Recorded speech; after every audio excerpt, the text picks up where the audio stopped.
Hello दोस्तों, कैसे हैं आप सभी। उम्मीद करते हैं कि सभी विद्यार्थी ठीक ही होंगे। तो दोस्तों, मैं आपको कुछ टास्क दिया है, 20 क्वेश्चन आपको दिया गया है और इस 20 क्वेश्चन में जो विद्यार्थी 15 क्वेश्चन बताएंगे उस विद्यार्थी को माना जाएगा अच्छा, मतलब वो पढ़ाई में तेज विद्यार्थी है। और जो विद्यार्थी 20 में 20 कर देगा क्वेश्चन का जवाब, तो वो माना जाएगा जो विद्यार्थी एक्सीलेंट हैं, बहुत तेज विद्यार्थी हैं। ठीक है, तो आप सभी विद्यार्थी को क्वेश्चन में बताऊंगा, उसका आंसर आप लोगों को कमेंट में दे देना है, उसका आंसर भी मैं साथ में बताते चलूंगा। तो आप लोग दिख रहे हैं government study point by Prakash sir. चलिए दोस्तों, मेरा व्हाट्सएप ग्रुप यहाँ पर दिया गया है, यहाँ से आप लोग ज्वाइन कर सकते हैं।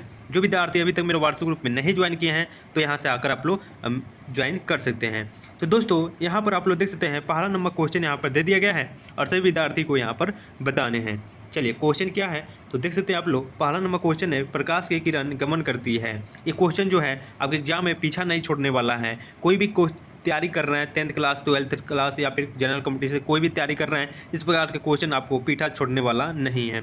तो प्रकाश की किरण गमन करती है, तो याद रख लें, आपको कमेंट में बता देना है। आंसर राइट आंसर हो जाते हैं सीधी रेखा में।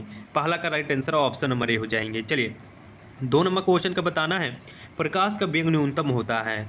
मतलब प्रकाश का जो वेग होता है वो न्यूनतम कब होता है, यानी निर्वात में, जल में, या फिर वायु में, या फिर कांच में। चलिए दोस्तों, बताएंगे इसका राइट आंसर क्या होनी चाहिए। तो बिल्कुल सही जवाब, जब न्यूनतम पूछेगा तो कांच में हो जाएगा और जब अधिकतम पूछेगा तो निर्वात में हो जाएगा। तो जो विद्यार्थी पहले से जानते होंगे तो कमेंट में अवश्य कर देना है। चलिए, नेक्स्ट क्वेश्चन यहाँ पर देखेंगे। 3rd नंबर क्वेश्चन आप लोग बताएं, दिया गया कि मोटर गाड़ी के चालक के सामने लगा रहता है। मतलब आपसे पूछा जा रहा है कि मोटर गाड़ी के चालक के सामने लगा रहता है, यानी कि सामने पूछा जा रहा है ना। तो सामने बताओ कि समतल दर्पण या फिर उत्तल दर्पण या फिर अवतल दर्पण या फिर उत्तल लेंस। तो 3 का राइट आंसर क्या होना चाहिए, तो इसका राइट आंसर हो जाते हैं उत्तल दर्पण। ठीक है, यानी मोटर गाड़ी के चालक के सामने लगा रहता है तो उत्तल दर्पण, option number B right answer. चले, नेक्स्ट क्वेश्चन यहाँ पर देखेंगे। दिया गया है मोटर कार के हेडलाइट में किसका प्रयोग किया जाता है। तो मोटर कार के जो हेडलाइट होती है, हेडलाइट मतलब आगे वाला जो हेडलाइट होती है, उसमें पूछा जा रहा है कि किस प्रकार का किसका प्रयोग किया जाता है। मतलब किस दर्पण का, मतलब समतल दर्पण का, उत्तल दर्पण का, या फिर अवतल दर्पण का, या फिर उत्तल लेंस का। तो बताएंगे आप लोग कमेंट में जल्दी से। तो इसका राइट आंसर हो जाता है अवतल दर्पण। बिल्कुल करेक्ट जवाब ऑप्शन नंबर सी हो जाएंगे। ठीक है, याद रख लीजिएगा। चलिए, नेक्स्ट क्वेश्चन देखेंगे। लेंस की क्षमता, यानी लेंस की क्षमता का ये से मात्रक पूछे जा रहे हैं। तो सभी विद्यार्थी इसका कमेंट करके बताएं कि डायप्टर होगा, या फिर ल्यूमेन होगा, या फिर लक्स होगा, या फिर एंगस्ट्रॉम होगा। चलिए, तो इसका सही जवाब बताएंगे। बिल्कुल शानदार क्वेश्चन है, इतना आसान क्वेश्चन कोई कमेंट नहीं करेगा तो बताओ क्या करेगा। तो देखो, लेंस की ये सही मात्रक जो होती है वो होती है डायप्टर, यानी इसे सूचित करते हैं डी से। ठीक है दोस्तों, चले नेक्स्ट क्वेश्चन यहाँ पर हम लोग देखेंगे 6 नंबर कि अवतल लेंस की क्षमता होती है। तो अवतल लेंस की क्षमता क्या होती है। तो देखो, अवतल लेंस की क्षमता हमेशा ऋणात्मक होती है और उत्तल लेंस की क्षमता हमेशा धनात्मक होती है, याद रहेगा। वहीं पर अगर बात कर लें, अवतल दर्पण का भी क्षमता जो होती है वो ऋणात्मक होती है और उत्तल दर्पण का क्षमता जो होती है वो धनात्मक होती है। चलिए दोस्तों, इसका सही जवाब हो जाएंगे ऑप्शन नंबर ए हो जाएंगे। ठीक है ना, बहुत अच्छा। जो विद्यार्थी ऑप्शन नंबर ए बताए हैं कमेंट में, उनका सही जवाब हो जाएगा। नेक्स्ट क्वेश्चन देखेंगे। दिया गया है कि सरल सूक्ष्मदर्शी में किसका प्रयोग होता है। तो सरल सूक्ष्मदर्शी में किसका प्रयोग होता है, तो आप लोगों को मैं बता दूं। देखिए, जो हमारा मानव नेत्र है इसमें भी उत्तल लेंस पाया जाता है और सूक्ष्मदर्शी में भी उत्तल लेंस का प्रयोग किया जाता है। और देखो, दूरबीन में, बहुत सारे चीज़ में, इसमें फोटोग्राफी कैमरे में, सभी में जो होता है उत्तल लेंस का प्रयोग किया जाता है। तो आपसे विद्यार्थी उत्तल लेंस को राइट आंसर बताएंगे तो सही जवाब होगा ऑप्शन नंबर डी। ठीक है, चलिए नेक्स्ट क्वेश्चन तरफ में हम लोग चलेंगे। 8 नंबर क्वेश्चन दिया गया कि दाढ़ी बनाने में कौन सा दर्पण जो है वो प्रयुक्त है। तो दाढ़ी बनाने के लिए हमें कौन सा दर्पण प्रयुक्त होना चाहिए। तो बिल्कुल सही जवाब आपका आएगा अवतल दर्पण। अवतल दर्पण को ही हम लोग दाढ़ी बनाने के लिए क्यों रखते हैं, क्योंकि दोस्तों अवतल दर्पण का जो प्रतिबिंब होता है वो वस्तु से आकार का बड़ा प्रतिबिंब बनाता है, जिससे हम लोग दाढ़ी इसलिए बनाते हैं क्योंकि हमारा जो दाढ़ी का प्रतिबिंब है वो बड़ा बनेगा ताकि देखने में आसानी रहेगा। ऑप्शन नंबर सी सही जवाब हो जाएगा। नेक्स्ट क्वेश्चन देखेंगे। दिया गया है प्रकाश के अपवर्तन के कितने नियम होते हैं। तो देखो, प्रकाश का प्रवर्तन और अपवर्तन दोनों का 2 ही नियम होते हैं, यानी कि सही जवाब ऑप्शन नंबर बी हो जाएगा करेक्ट जवाब। तो जो विद्यार्थी पहले से जानते हैं वो कमेंट में मतलब आप लोग 20 को क्वेश्चन है तो 20/20 लिख दीजिएगा, या फिर जितना सही है उतना लिख दीजिएगा, अगला वीडियो में आपका नाम आएगा। चलिए नेक्स्ट क्वेश्चन यहाँ पर देखेंगे, समान मानव नेत्र को दूरबिंदु होती है, मतलब जो समान मानव नेत्र होती है उसका दूरबिंदु क्या होती है।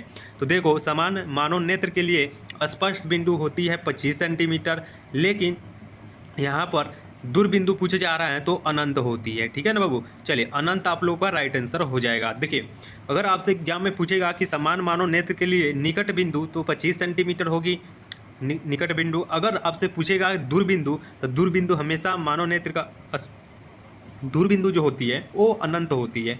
तो आप लोगों का right answer option number D. देखो ये जो क्वेश्चन है वो हमेशा आपको लगातार इसी तरह क्वेश्चन हर एक एग्जाम में पूछे जाते हैं, तो कोई भी एग्जाम आपका देने जा रहे हैं तो इस क्वेश्चन को जरूर पूरा पढ़ के जाएंगे। देखिए निकट दृष्टि दोष वाले व्यक्ति के चश्मे में होता है, तो निकट दृष्टि दोष वाले व्यक्ति के चश्मे में क्या चीज़ लगा हुआ रहता है बताना है। तो मैंने आपको ट्रिक बताया हुआ था कि देखो निकट दृष्टि दोष में हमेशा अवतल लेंस का प्रयोग करेंगे और दूर दृष्टि दोष में हमेशा उत्तल लेंस का प्रयोग करेंगे। तो यहाँ पर निकट दिया गया है, निकट पूछा गया है तो हमको अवतल लेंस का राइट आंसर हो जाएंगे ऑप्शन नंबर बी। चलिए नेक्स्ट क्वेश्चन यहाँ पर हम लोग चलते हैं 12 नंबर क्वेश्चन। देखिए दिया गया है मानव नेत्र में उपस्थित लेंस होती है। मैंने आपको बताया कि हमारे जो आँख है वो उत्तल लेंस की तरह व्यवहार करती है, यानी जो हमारा आँख है उसका बनावट उत्तल लेंस की तरह है, इसीलिए हमारा नेत्र में उपस्थित क्या रहता है तो उत्तल लेंस उपस्थित रहता है। ठीक है, यानी कि उत्तल lens. Option number A right answer आपका करेक्ट जवाब हो जाएगा। ठीक है, चलिए नेक्स्ट क्वेश्चन यहाँ पर देखेंगे। दिया गया है कि निम्न में से कौन सा अर्धचालक नहीं है। तो अर्धचालक पूछा जा रहा है तो बताओ कि कौन नहीं है। अर्धचालक में मतलब क्या हुआ, तो जिसमें चालक आसानी से प्रवाहित हो सके, यानी अर्धचालक नहीं है, यानी कि अचालक नहीं है, यानी कि चालक हो सकता है। तो हम सभी विद्यार्थी जानते हैं इसमें से राइट आंसर क्या होगा। तो जो विद्यार्थी जानते हैं उसका राइट आंसर आप लोग कमेंट में करके बताएंगे। पारा, पारा क्या है तो पारा एक धातु है, इसीलिए क्या है बाबू ये चालक है, अर्धचालक नहीं है, यानी कि सही जवाब हो जाएगा ऑप्शन नंबर सी।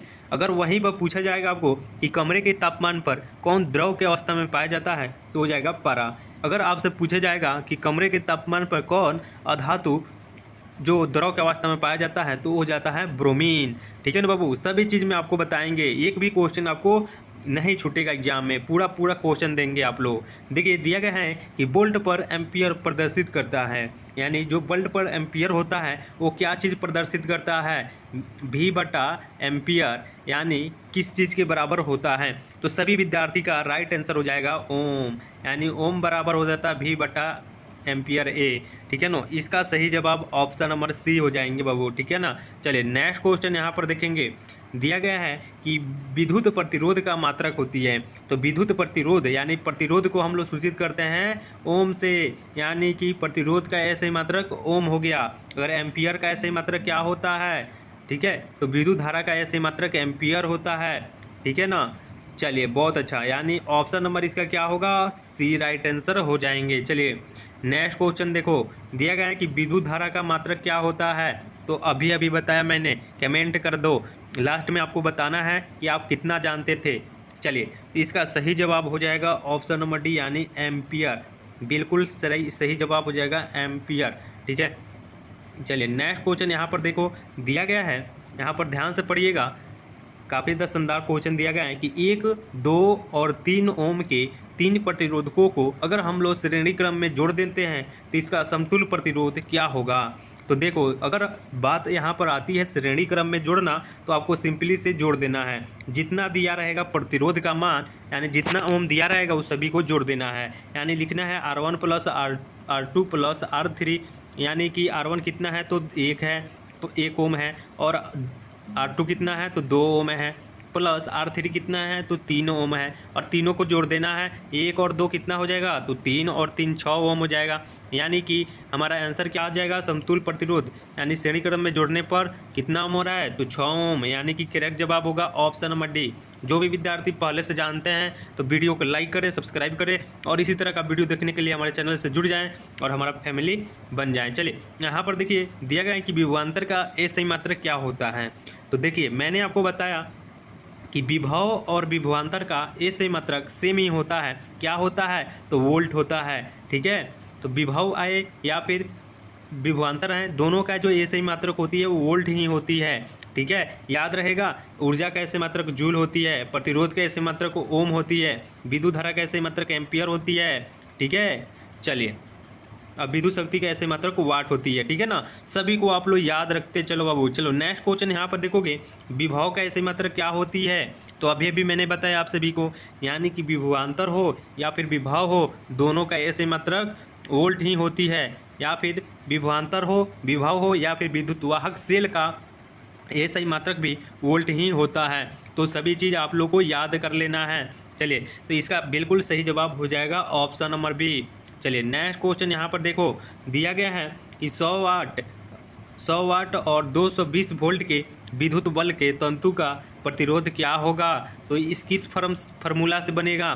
तो मैंने आपको बताया सामर्थ्य यानी P बराबर दे दिया गया यहाँ पर, यानी कि 100 वाट।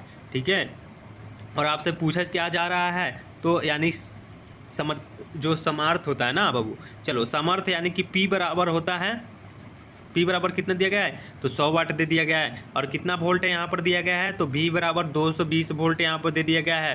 तो यहाँ पर आपसे क्या पूछा जा रहा है, तो प्रतिरोध यानी कि R का मान पूछा जा रहा है ना। तो चलिए हम लोग फार्मूला पढ़े थे, यानी P बराबर होता है सामर्थ्य, P बराबर होता है V²/R। अगर हमको R निकालना होगा तो R बराबर हो जाएगा V²/P सिंपली से। चलिए, तो भी कितना दिया गया है, तो 220 वोल्ट, माइनस में नहीं दिया गया ना, माइनस में भी दिया रहता तो स्क्वायर करेंगे तो प्लस में हो जाएगा, कोई दिक्कत नहीं है। ठीक है ना, 220 गुना 220 यहाँ पर लिख देते हैं, क्योंकि भी स्क्वायर दिया गया है और नीचे P है, P कितना दिया गया है, तो 100 दिया गया है, तो 100 लिख देते हैं। और एक जीरो से दोनों में के 2 जीरो से कट जाएगा, बच गया हमारा 22 गुना 22, यानी कि 22 में 22 से गुना करेंगे तो 484 ओम आ जाएगा सही जवाब। जो विद्यार्थी पहले से जानते हैं तो कमेंट कर दें। चलिए ऑप्शन नंबर बी इसका सही जवाब हो जाएगा। चलिए लास्ट क्वेश्चन देखो, कोई भी चीज़ करते हो, न्योता करते हो या फिर कुछ भी करते हो, तो 11 को यानी कि 21 को ये सब देने पर शुभ होता है। तो एक और क्वेश्चन हम लोग कर लेते हैं। चलो यहाँ पर देखो, टंगस्टन निम्नलिखित में से किस ताप पर पिघलता है। तो टंगस्टन हम लोग निम्नलिखित में से किस ताप पर पिघलता है, इसका सही जवाब हो जाता है 3500 डिग्री सेल्सियस पर पिघलता है। ठीक है, तो चलिए इसका राइट आंसर जो भी विद्यार्थी जानते हैं तो कमेंट में कर देंगे, और हमको बताना है कमेंट में करके कि 21 में 21 कौन विद्यार्थी का सही हुआ है और किसका कितना हुआ है, मतलब 15 को से कम आपको